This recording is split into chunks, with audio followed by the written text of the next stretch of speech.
I'm excited to welcome everybody on our webinar dedicated to the topic of Feature Store. This webinar is brought to you by Provectus, an AWS Premier Consulting Partner and AWS team. A few comments before we begin. As we move through the content, you're very welcome to ask questions in the GoToWebinar Questions tab. We'll address them during the Q&A session at the end of the webinar. We'll share a webinar recording to you shortly after the session. Agenda-wise, we will start with introductions, then move to modern architectures of data lakes and machine learning platforms, discuss common gaps, main challenges, and emerging architectural shifts, including Feature Store.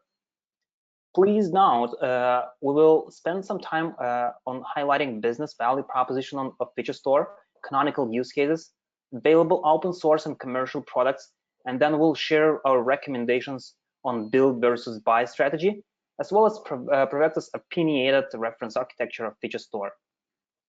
To set your expectations, we will keep the level of details on 200 level, with the goal to provide you a strategy moving forward and continue our conversation in more details after this webinar. We also have AWS team represented by Ganji. I will introduce him just in a second, and he will share AWS perspective on Feature Store from the solution architecture standpoint.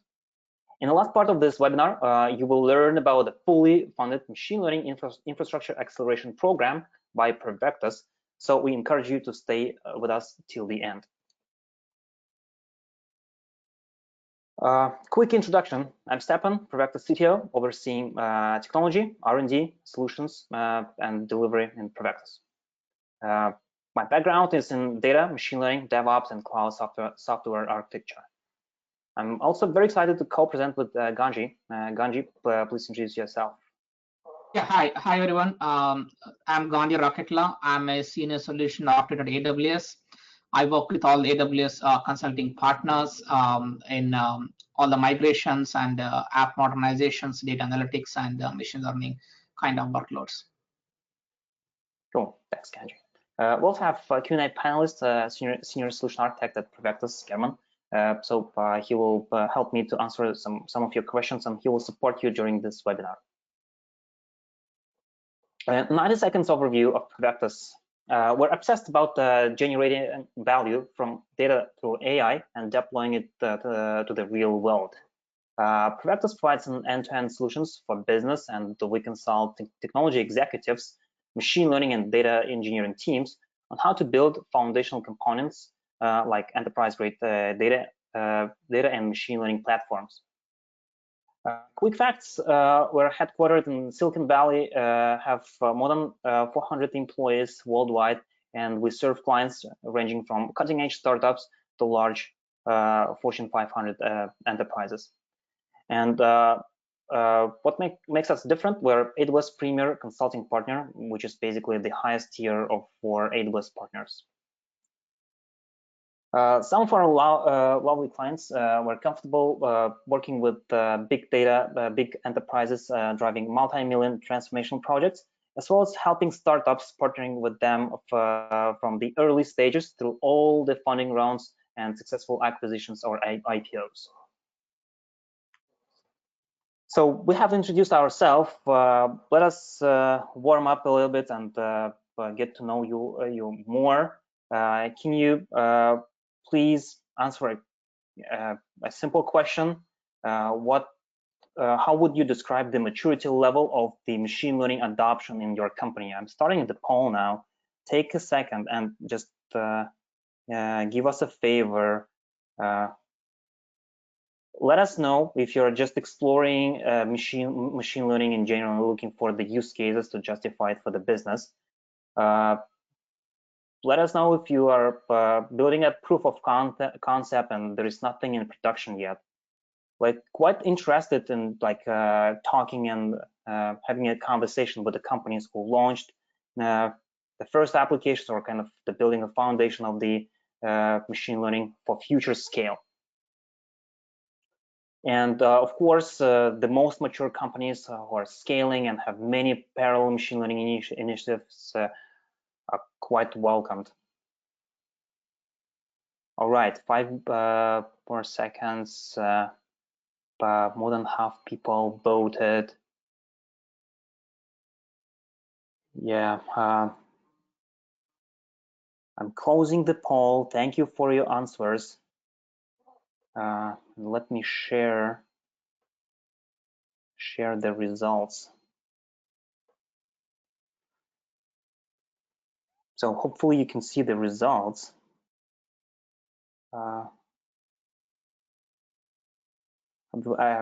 It's telling me that attendees are not viewing poll results.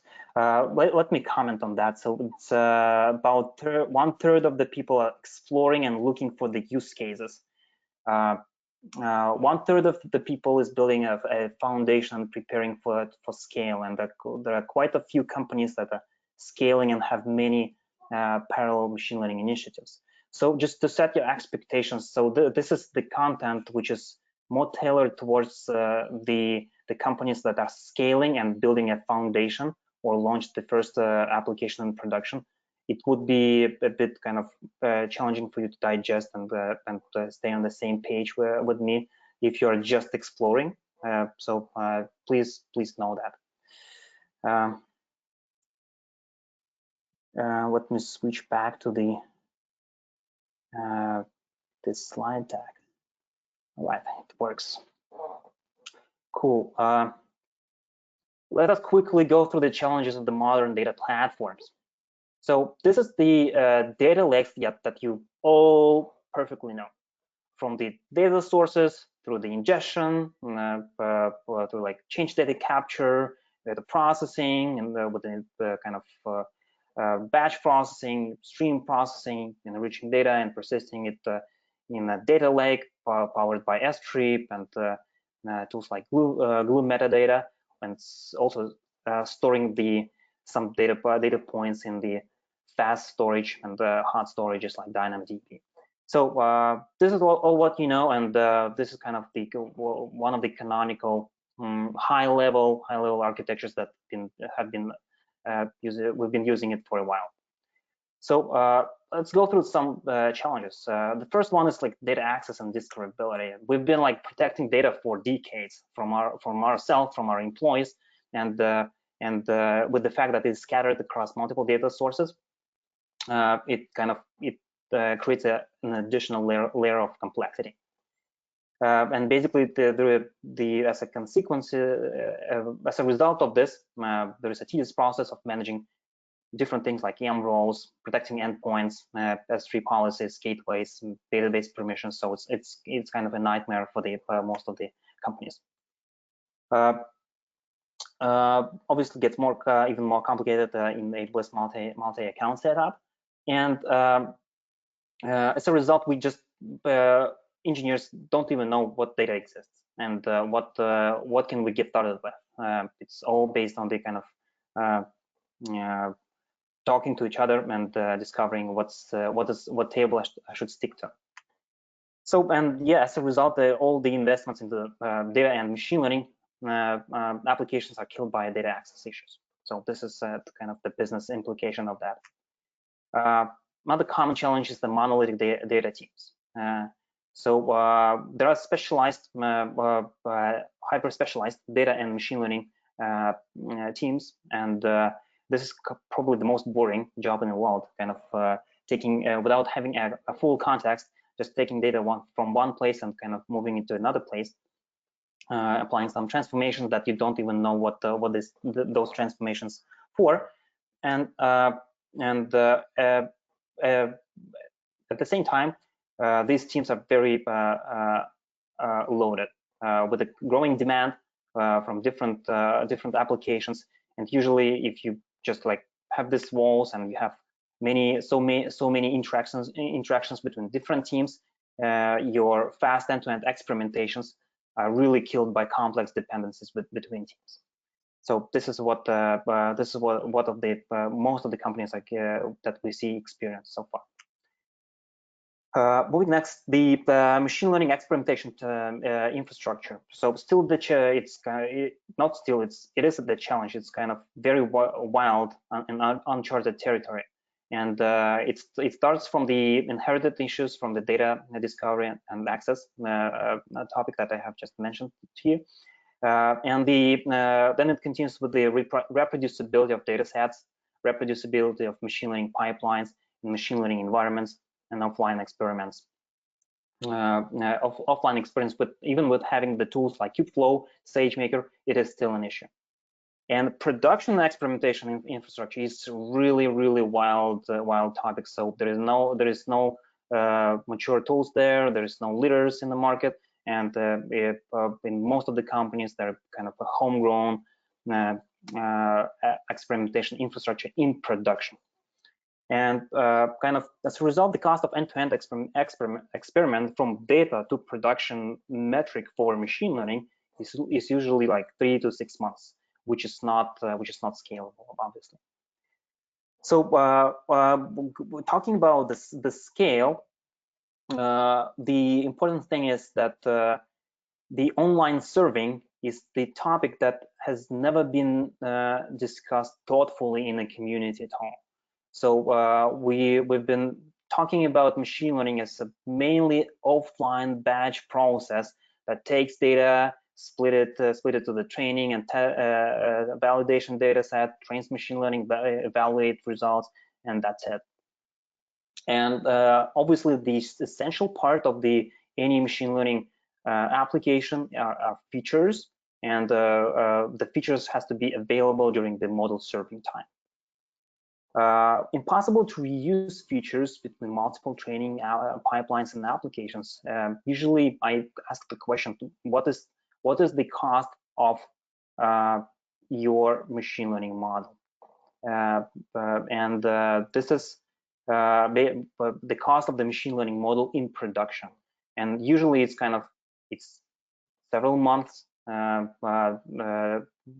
Quite a size teams working on that to push it through. And as a result, time and cost to scale from one machine learning model to 100 machine learning models in production is growing exponentially. And it's not even just about the cost, it's just about the ability to scale.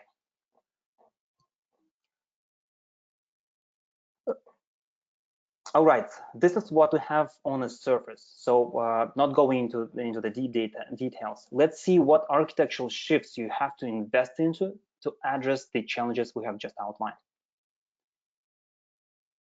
First of all, from data lakes to Hudi or Delta lakes. Data lake is not just an S3 folder anymore. It is a feature-rich, fully managed data ingestion, incremental processing, and serving layer with ACID transactions and point-in-time queries. Second thing, from data lakes to data mesh. Ownership of data domains, data pipelines, metadata, and API is shifting from the centralized teams to product teams. It has other very impactful benefits in treating and owning data as a complete product rather than a side effect of that nobody else cares about. If data ownership is being decentralized, moving to the edge, platform components are being unified and packaged into reusable data platforms. So basically, from the data lake to data infrastructure as a platform. And as a part of that centralized data platform, we're moving from endpoint protection to global data governance, which is higher level control plane for managing security and data access policies across all data sources. So again, that's an interesting shift. So the data engineering and machine learning engineering pipelines are moving to the edge, to the product teams. However, the security and the data platform is being centralized. Same thing is happening with the global data catalog and transitioning from the metadata stores like Hive Metastore, which is not enough to stick together many sources all together. So we need like a global data catalog to support user experience around discovery and lineage of data. Feature store, a new emerging component that we're going to talk about today in more details. And this is all happening in parallel. It is quite important to think holistically about these transformations. You cannot start designing feature store and then end up having a separate data catalogs for features and for other data applications. While building feature store, you will need to rely on data versioning features, which are part of the other parallel initiatives. So this is the reason I'm giving you a context, so we cannot discuss the feature store in isolation. Very quickly, so ACID data lakes provide managed ingestion, dataset versioning for machine learning training, cheap deletes, and all other benefits like ACID transactions and absurds into data lakes. And also it enables schemas to enforce data quality, which is quite important for machine learning. Global data governance, again, from you are not longer it's not longer cool to managing an access for particular users in managing EM roles and kind of working with the particular endpoints to protect it. So we need a higher level order of magnitude, more powerful tool to manage policies for different data access patterns.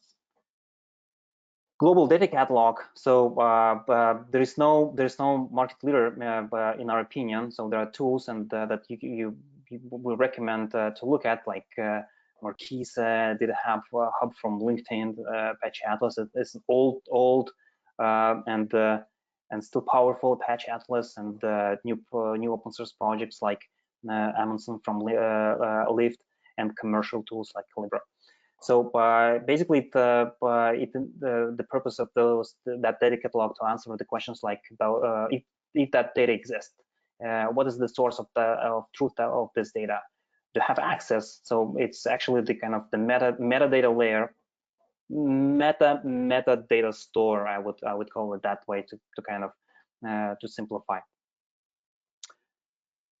And a few more details about the reproducibility of machine learning pipelines and the connection to the feature store, so we can also see the big picture. The 4 core things required for the MLOps and reproducible experimentation pipelines: module code, machine learning pipeline code, and infrastructure code, and version dataset.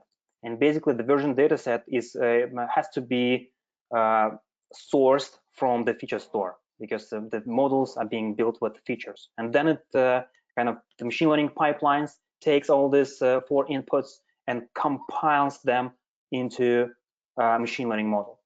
So this is how you can see the connection between the data world and machine learning process. All right. So now we have the context. It is extremely important to start talking about the feature store with all that information that I have just shared with you. Let's continue with another poll time. So I would like to ask you, how would you describe the level of adoption of the feature store in your company? Let me start the poll quickly. I will really appreciate your answers, and please let us know if you're just trying to understand the value of feature store and you're still curious what is this, because it's quite new. Happy to talk to the companies who are actively building feature stores in-house and share the best practices and pain points. Happy to talk to the companies who are exploring an open source products and or commercial products, and yeah, if it's not applicable for your company, that's also fine. We can have fun and just like meet each other. All right, let's wait for a few more seconds, and I'm gonna close the poll. So yeah, share results. Trying to understand the half of the audience trying to understand the value of feature store, which is great, which is the kind of something that we're gonna share with you shortly. And if you're actively building feature stores in-house, please message us. Happy to talk, happy to chat and exchange the ideas. All right, moving on. Let's hide the results.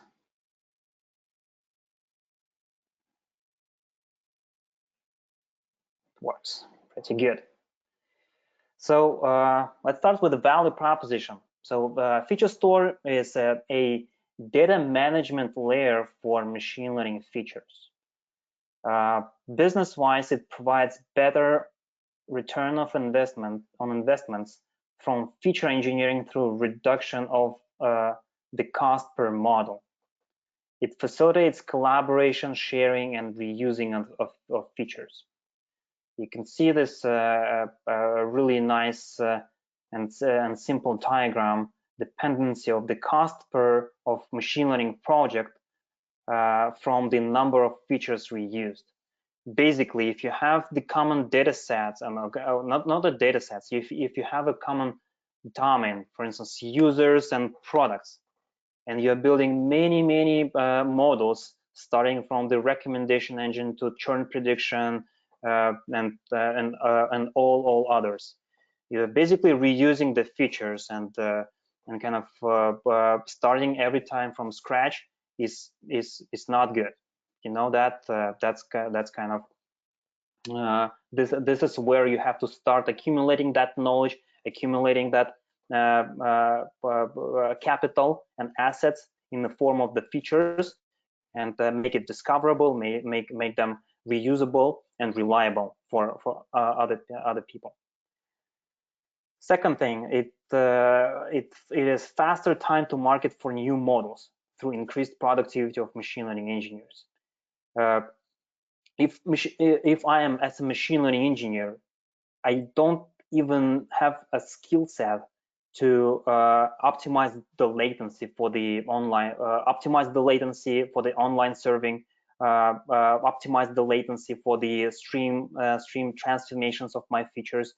I would like this to be decoupled from me, and also I would like to reuse the features that reuse the features that somebody else has built so far. And if I need to use those features in a offline mode, that's fine. If I would like to switch it to the online serving mode, that is also should be kind of abstracted from me, and like I just need a simple checkbox for that. So use cases. So not not all the use cases in machine learning are canonical for machine learning for feature store.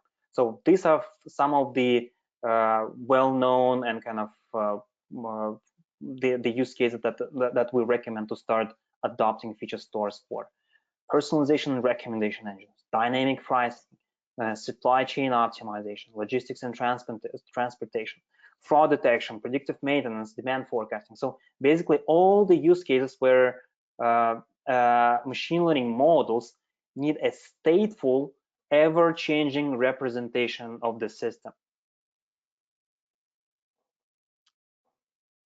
So for high-level concepts, first of all, online feature store. As I mentioned, we've never talked about online world in machine learning so far, and this is where this conversation is just getting started in most of the enterprises, and basically yeah. So the second thing is machine learning specific metadata. It enables feature discoverability and reusability of the feature. So data is data. However, machine learning features have their own specifics, and the feature store is purposed to provide the metadata which is applicable for the machine learning world. Again, machine learning specific API and SDK, that abstraction layer that provides higher level operations for fetching and training feature sets and online random access to the features. Materialized version datasets, it's something that inherently quite important for the feature stores, and they should have that capability built in, or rely on something which they use as a storage. And API wise, you have your raw data or any data source, or it could be your existing data lake with the analytical data sources. You apply feature engineering pipeline, and the output of this feature engineering pipeline is being stored in feature store. And the machine learning engineer, data scientists, they can discover those features and use those features to build to train new machine learning models. And then the same features are being used to in serving time, so you can this is kind of the third API of the feature store.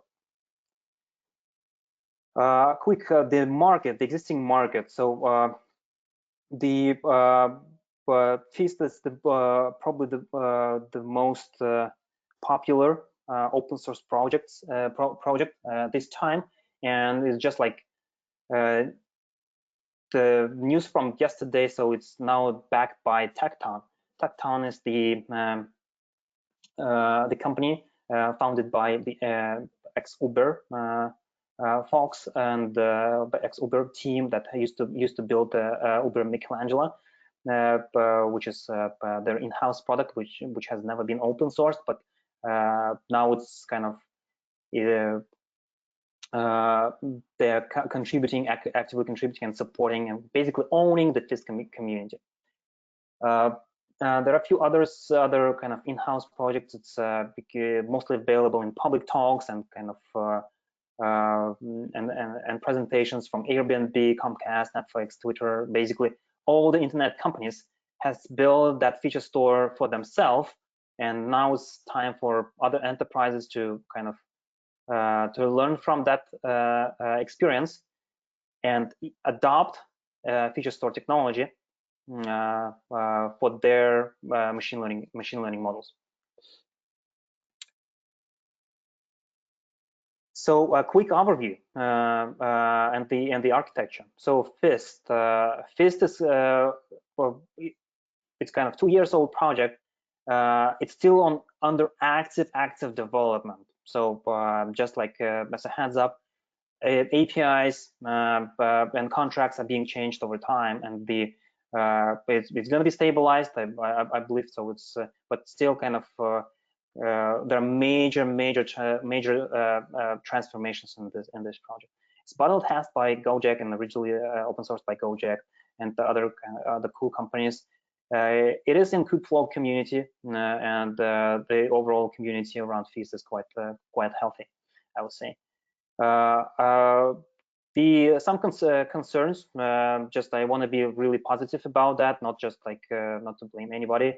And as I mentioned here, there's those concerns have to be addressed in a roadmap in 2021, I believe. So it started as a GCP only, and even there is some AWS support that's being added. It's quite minimal, so we don't have any AWS native storage solutions attached and connectors. So it's quite infrastructure heavy, and we'll talk about that later. We don't feature store is not a storage. Yeah, feature store should not tell me what storage I should use. I should be able to continue the storage I like. And the original version of this kind of, it makes me use BigQuery or Redis even if I don't want to use that. So that's an interesting. We will talk about that later. It is related to the lack of composability, and for instance, the data versioning is something that we think is quite important and very crucial for feature stores. Nowadays, I have not seen the support for that. But again, I think it's in a roadmap. Hopsworks, tremendous amount of work, very advanced concepts, and great educational content. So the Hopsworks team is kind of one of the best evangelists of the feature store, and there is a respect from the whole community.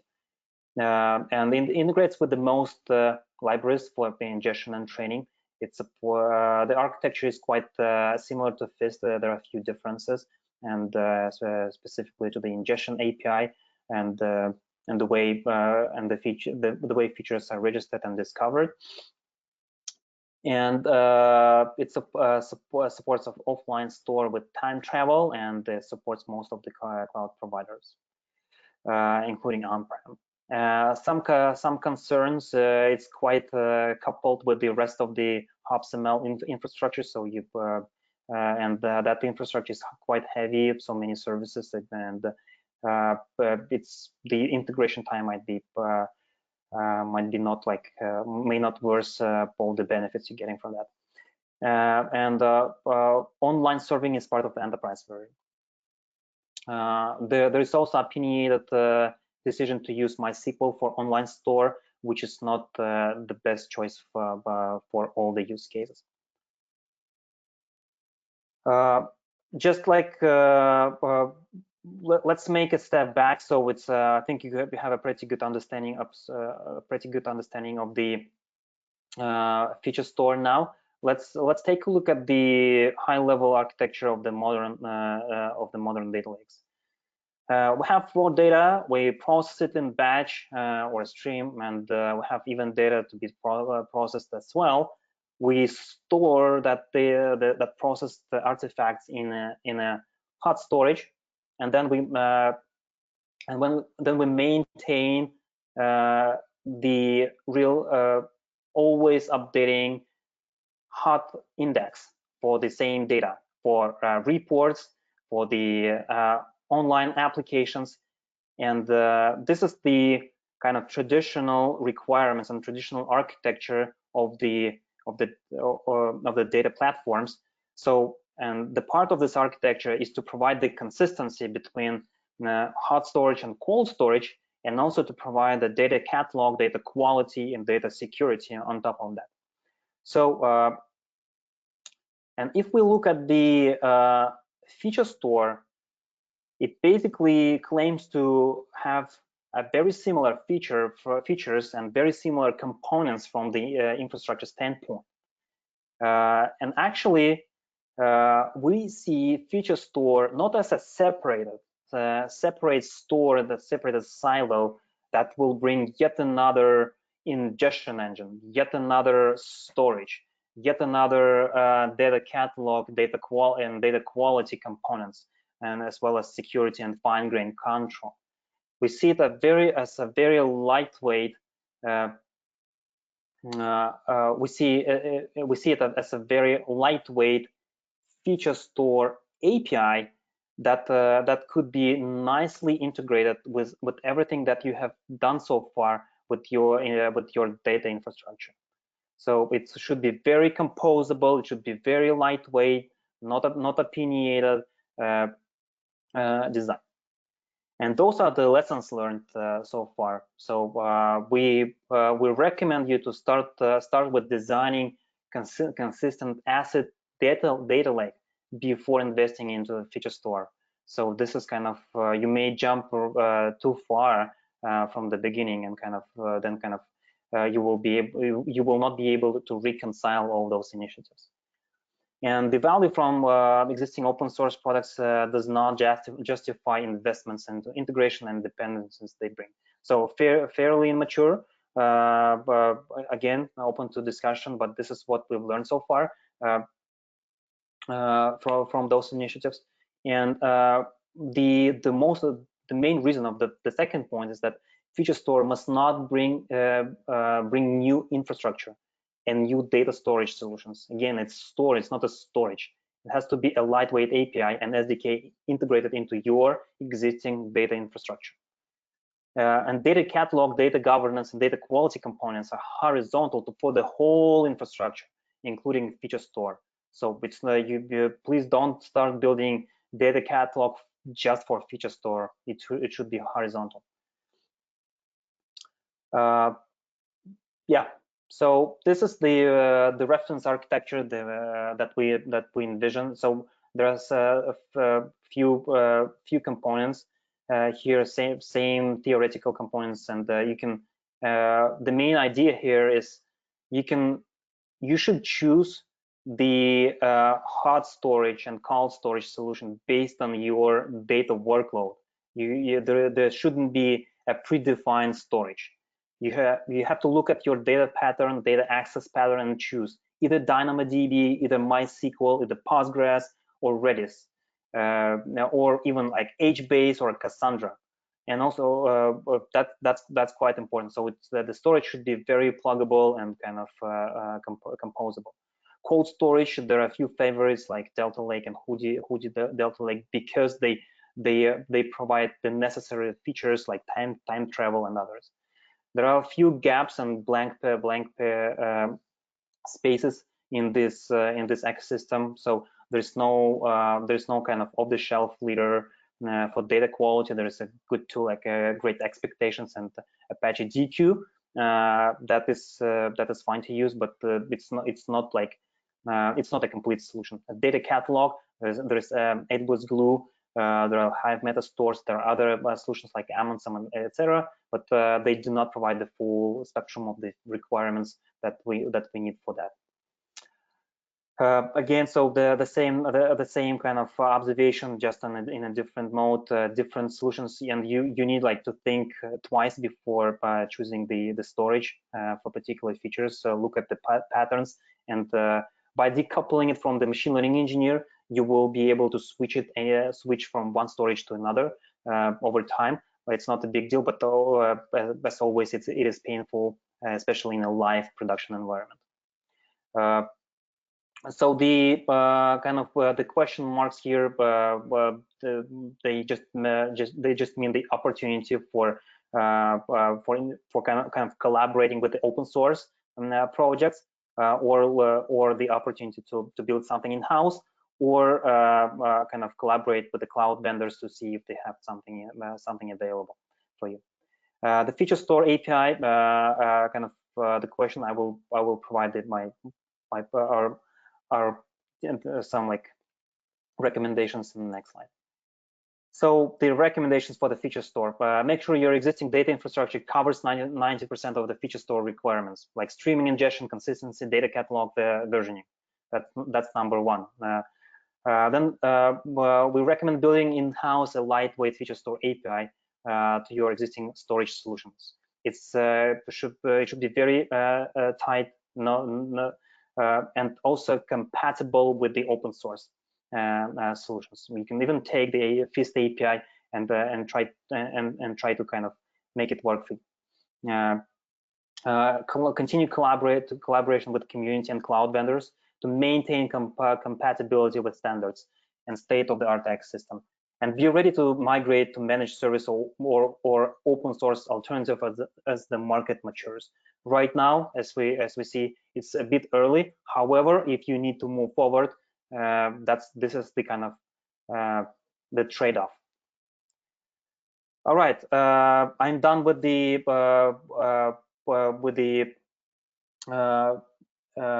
main content. Would happy to give the word to Ganji. Yeah, thanks, Stephen. So what I'll do now is I will actually give you an overview of what all the different services and tools we have in AWS for you to build the feature store, what Stephen talked to you till now. So yeah, you can move on to the next slide. So let's start looking at what all some of the core capabilities of AWS to build a feature store. One of the important thing when you're building a feature store is you should be able to reuse the features. For example, take an example of you might have something like age, gender, height.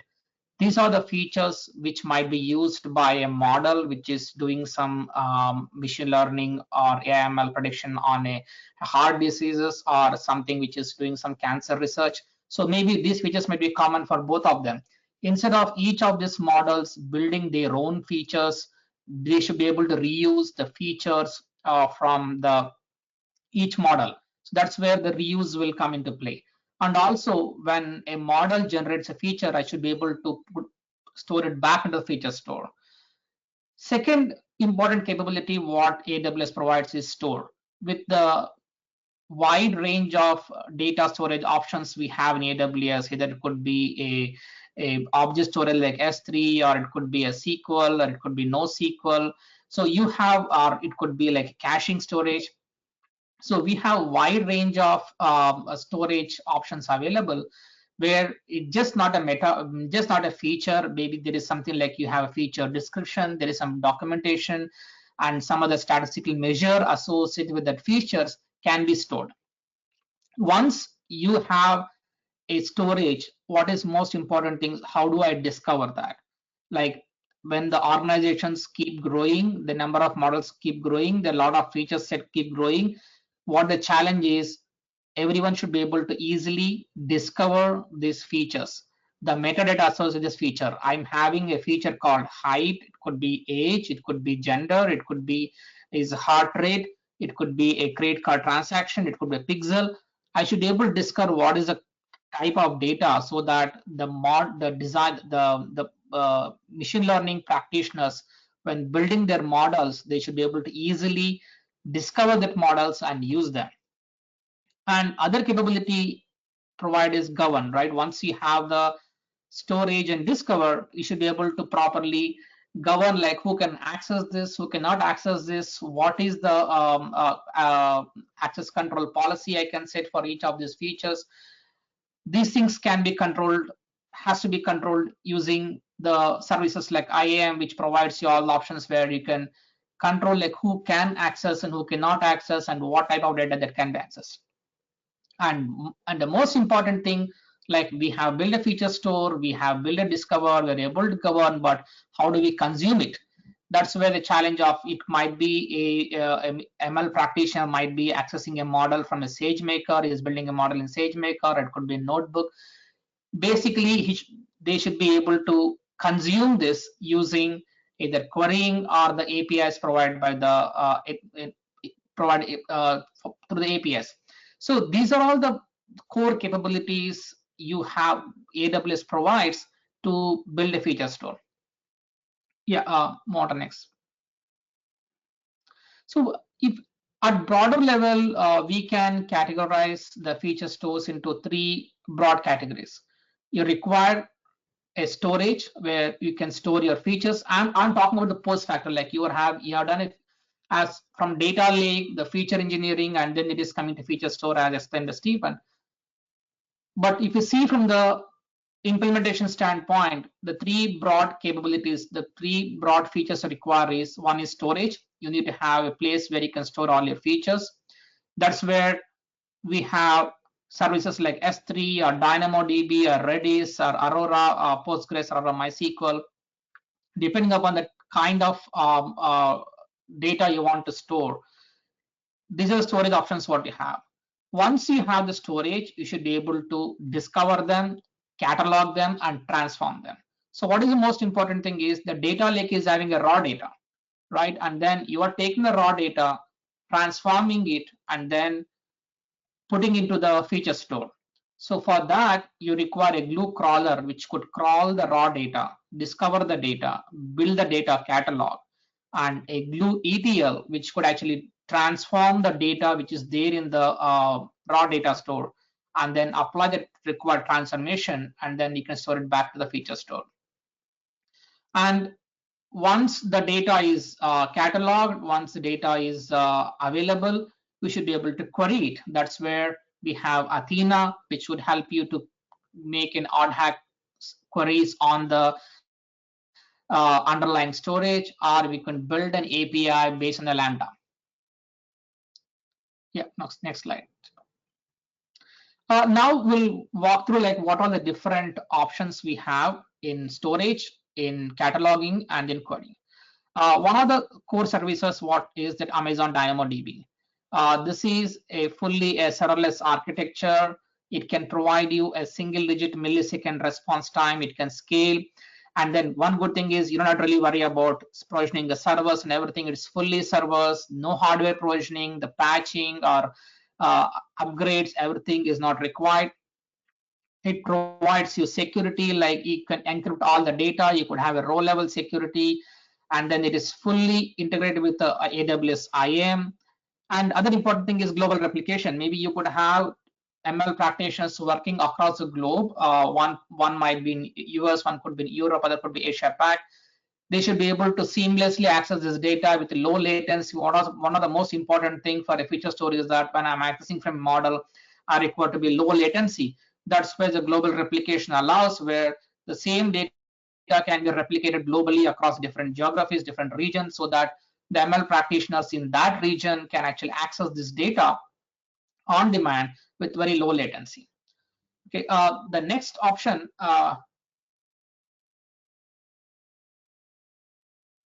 next slide. Yeah, the next option what we have is the Amazon Elastic Cache. We have two variants. One could be one of the important thing here is that most popular caching engine Redis can be used. It can scale, unlimited scaling is available, and it has got multiple replications, like you could replicate the same data. And then as just like any other, just like a DynamoDB, it is fully managed. So you don't have to really worry about setting up all the, maybe it be like I'm repeating something again, but you don't really, when the fully managed means AWS manages all the hardware and software setup, and then configuration, monitoring, and it also tightly integrated with the AWS IAM, with other AWS services. So and then as your data grows, as your features grows, it can scale accordingly. You don't have to really worry about how do we manage my storage, how do I scale when my number of features grows, when my data sets grows, when my source data changes. All the things handled transparently behind the scenes for the customer, where you don't have to really worry about how do I manage all these things. As a ML practitioner or a data engineer, your core job can be focused on how do I actually store the data into my data storage without worrying about. So you'll be focusing more on building the kind of structure, the transformation, the modeling part of it, than actually worrying about how do I set up this. Yeah, move on. Yeah, next slide. And other variant, like what we talked is that one is DynamoDB, which is of a mostly a NoSQL, and then Redis is more of a caching name value pair. But other variant we have is Amazon Aurora. It is again, if you're having a kind of a relationship between your features, and then you want to have that ability to maintain the relationship and query the features. Again, Amazon Aurora is the a data store which has got both a MySQL and a Postgres compatible. Even though MySQL is open source, you get 5 times throughput of standard MySQL and a 3 times standard of PostgreSQL. The data grows transparently, so you don't have to really worry about how do I manage the growing data, and then the self-healing storage. Your data is replicated across 3 availability zones, like 6 copies of data across 3 availability zones. And then your data, you don't really worry about losing the data, because the data is highly always backed up continuously to S3. Again, it is also like fully managed service, highly secure, because you have a tight integration with the IAM, and then you provides you the encryption in transit, encryption in rest. Once from the data from storage, and you move on to the catalog, and once the data is there in the data storage, but you should be able to catalog it, right? You should be able to discover them.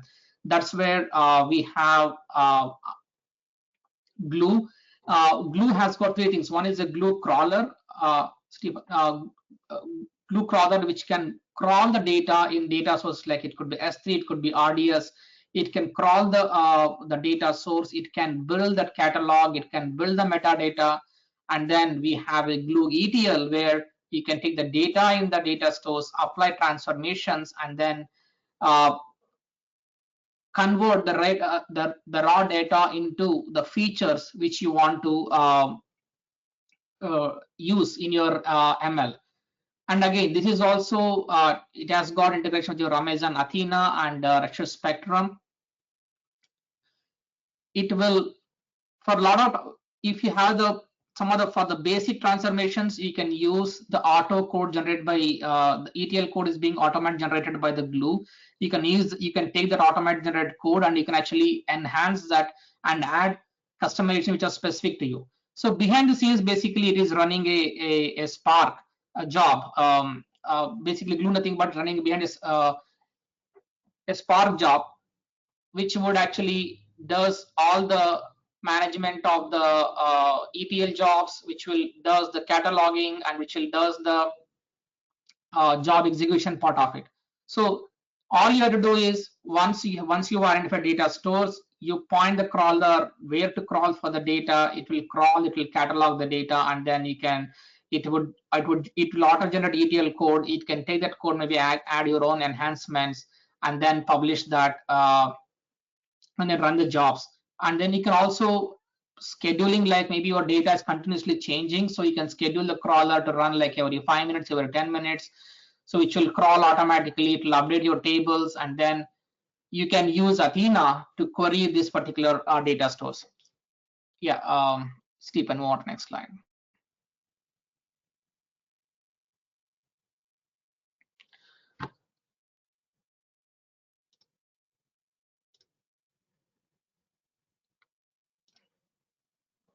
Okay, sorry, yeah. Next slide. Yeah, sorry. Some lag was there on my end, sorry. So one of the things is that Amazon Athena, again, now you have stored, you have catalog. Now the most important part is that you should be able to query the data which is there in your feature store. So for this interactive analysis, Amazon Athena makes it easy to analyze the data directly in S3, and then you basically it is schema on right. Basically, you have the data in S3. When you're putting the data in S3, you don't really worry about schema, but again, when you're querying, you can actually query the data directly in S3. So it is a fully serverless service, so you don't have to set up an infrastructure, set up manage. So you can query the data instantly, get results in seconds, and pay only for the queries you run. And then it is pretty easy to use. You can use using a standard SQL, so that you're not really worry about building a new application or programming on top of it to query. It is standard SQL, and you don't have to do any complex ETL jobs to prepare your data for analysis. So like you get the data is getting stored, and once the data is stored, you can start using a SQL queries to query the data from Athena. So these are all the options or services available in AWS to build entire this feature ecosystem, right from starting from storage layer, from cataloging, and from transformation layer, from querying layer. So if you have other options, what we could think of is having a Lambda function to query the data. It could be in DynamoDB, it could be in Redis, it could be in S3, it could be in Aurora. You can also build a Lambda API on top of it, which will query these data stores and provide the feature stores. And then all these things can be integrated, like when you are actually building an ML model in SageMaker or in a Jupyter notebooks. You can build the APIs in Python or Spark or Scala, where you can actually query these features or feature groups from the corresponding feature stores in the AWS. Yeah, I pass it on to Stephen for. Yeah, thanks, Ganji. Really appreciate it. So AWS has a great foundation, great infrastructure for building any data-intensive applications, including feature store. However, we should be kind of thoughtful about the application layer. As I mentioned, feature store is not about the storage. Storage is important to be reused and to be plugged and to be designed properly. But the gap is in API and SDK and the metadata. All right. So how to get started? And how Provectus can help you to move forward? Provectus and AWS have jointly developed a machine learning infrastructure acceleration program, and it is designed to help businesses to build a robust machine learning infrastructure to accelerate AI adoption enterprise-wide. In a nutshell, it is a combination of pre-built quick starts, reference architectures, in-person workshops, and funding opportunities. So Provectus and AWS will work with you and your leadership team to align your company towards a North Star architecture. So we can tap into the benefits we have highlighted during this webinar faster with less upfront investment. So the offering is available for a limited number of customers and is a fully funded engagement. Please dedicate your time, not money. Share with us your boldest goals. I think we will send the link for this webinar to participate and join this program. This is an engagement starts with 3 days virtual discovery workshop with clear deliverables, and deliverables include end-to-end solution architecture tailored for your use cases and requirements. An adoption roadmap is something that will help you to get from point A to point B in the long term. And total cost of ownership will help you to not only plan your budget properly, but also allow us to tap into different funding opportunities for further phases. Since workshop is fully funded, we also expect a certain level of commitment from executive sponsors and dedication from the customers, management, and technical teams. After the workshop, we usually move to a very quick iteration, basically a couple of sprints from start to finish to get your first machine learning applications deployed to the new infrastructure. In this case, that is going to use the feature store out of the box. Then we'll help you to scale and manage machine learning infrastructure for other use cases in your enterprise. So please use the link in the GoToWebinar chat window to apply for a machine learning infrastructure acceleration program, and it will also be sent to you in the follow-up email with this webinar recording, so you will not miss it. We are recruiting only 10 customers to qualify for a fully funded engagement. Just be aware. That's it for the content. Happy to take questions. I see there is quite active discussion and the questions. Yeah, slides of the presentation. Yes, of course it should be. It's going to be shared. It's a follow-up. Value proposition. Question from Heng. Can the same be achieved if the model features are maintained in data lake warehouse for reuse and continuous update, and use snapshots instead of versioning? Okay, that's an interesting. That's a very valid question. So, and as you can see, we echoed your concerns. And yes and no. So of course the data is data, and it has to be stored. However, as we discussed, the feature store is not about the storage. Of course, it is going to be stored in the same storage solutions, S3, data lake, data warehouse. If you use like Snowflake, Redshift, whatever you want. However, it's more about the API and machine learning experience, and also it's about the online serving. So and keeping the consistency between ensuring the consistency between offline and offline features. So that's kind of this is more an application level rather than the storage level, in infrastructure level, and it could and depending on your workload, of course, feature store should use different storage solutions. For instance, if you have a recommendation use case, you may the best choice might be an HBase or DynamoDB to store features for users and for the product. If it's kind of a different use case, you may even end up using the Elasticsearch to store the feature vectors for the text for the text models, etc., NLP models. That's I hope that that answers your question. In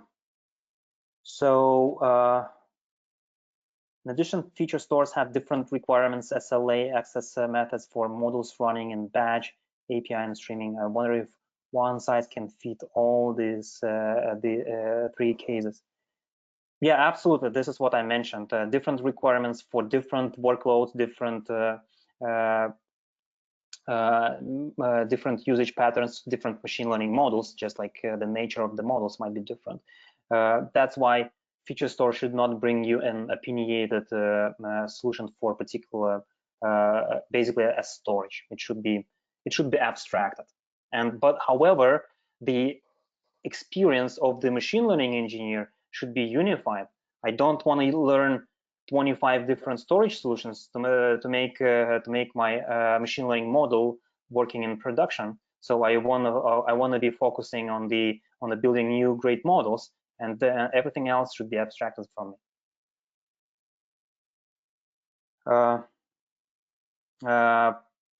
Another question from Hang. Metadata. Can the traditional metadata stores be used instead of something new? Model features, after all, are like other data. Okay, that's this is a great observation. Traditionally, Hive meta store is just a schema, so and nothing more, and schema versions of first thing, we need much more. We need search, we need lineage, and we need additional metadata associated with those features. Second thing, there is if you have different meta stores for different data sources, for RDS, for Postgres, for Hive, for S3, for others, you will need to umbrella meta store to have that discovery. And and Hive meta store is not again about the user experience, about the experience of the machine learning engineer. It's not quite friendly in that sense. Cool Deep, yes, you will get recording from this session.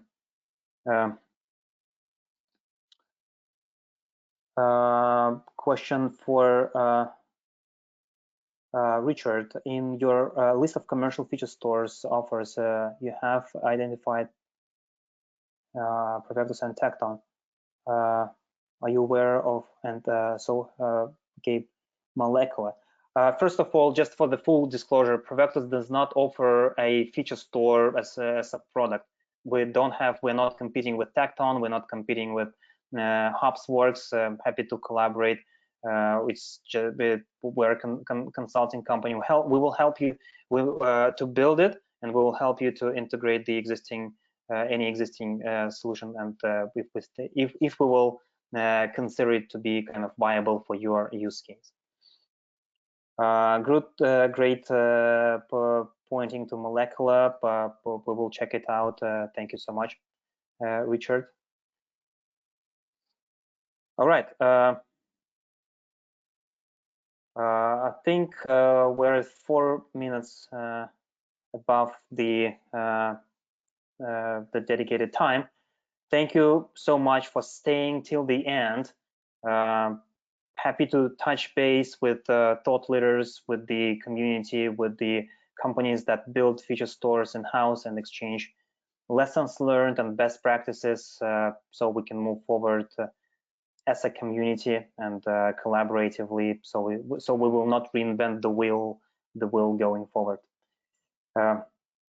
Thank you so much. Appreciate your time. Have a great and productive week. Right, there is the end webinar.